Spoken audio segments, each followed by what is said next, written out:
வணக்கம் மக்களே, welcome to the fences show. இன்னைக்கு ஷோவில் நம்ம பார்க்க போகிறது M for M motive for murder அப்படின்ற தெலுங்கு மூவி தமிழ் டப்பிங்கோட லைன்ஸ் கேட் ப்ளே ஓடிடி ஆப்பில் அவைலபிளாக இருக்குது. Hunt for a serial killer அப்படின்ற தீமில் அமைக்கப்பட்ட ஒரு மூவி.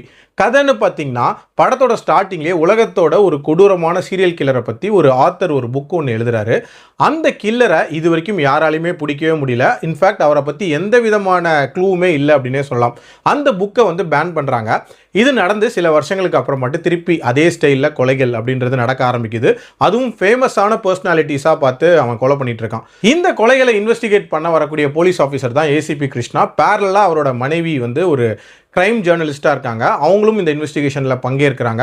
ஸோ இந்த இன்வெஸ்டிகேஷன் எப்படி போகுது, உண்மையிலேயே அந்த கொலையாளி யார், டுவர்ட்ஸ் தேண்ட் எப்படி கண்டுபிடிக்கிறாங்கன்ற மாதிரி நிறைய விஷயங்களை சொல்லக்கூடிய ஒரு படம் தான் இந்த படம். ஒரு ப்ராப்பர் சீரியல் கில்லர் த்ரில்லருக்கு ஏற்ற மாதிரி இந்த படத்தில் ஏகப்பட்ட விஷயங்கள் நீட்டாக பண்ணியிருக்காங்க.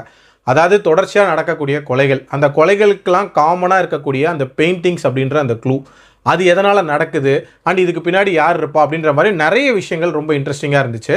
அதுலேயும் நடுவில் நிறைய டீவியேஷன்ஸ் அப்படின்றது நமக்கு நீட்டாக கொடுத்துருந்தாங்க. கிளைமேக்ஸில் இதுக்கெலாம் யார் காரணமாக இருப்பா அண்ட் பின்னாடி இருக்கிறது யாருங்கிற அந்த ட்விஸ்ட் எல்லாமே ரொம்ப நீட்டாகவே லேண்ட் ஆயிருந்துச்சு. டியூரேஷன் வைஸ்மே 2 மணி நேரத்துக்குள்ளே ரொம்ப கிறிஸ்பாக முடியக்கூடிய ஒரு படம். என்ன இந்த படத்தோட மேக்கிங் குவாலிட்டி, ப்ரொடக்ஷன் வேல்யூஸ் இதெல்லாம் கண்டிப்பாக பெட்டராக இருந்திருக்கலாம். அண்ட் ஒரு சில காட்சிகளை இன்னும் கொஞ்சம் பெட்டராக ஸ்டேஜ் பண்ணியிருந்திருக்கலாம் அப்படின்ற ஒரு ஃபீல் இருந்துச்சு. மற்றபடி கண்டிப்பாக ட்ரை பண்ணுறதுக்கு ஒருத்தான ஒரு படம் தான். என்னோட ரேட்டிங் 2.9 out of 5.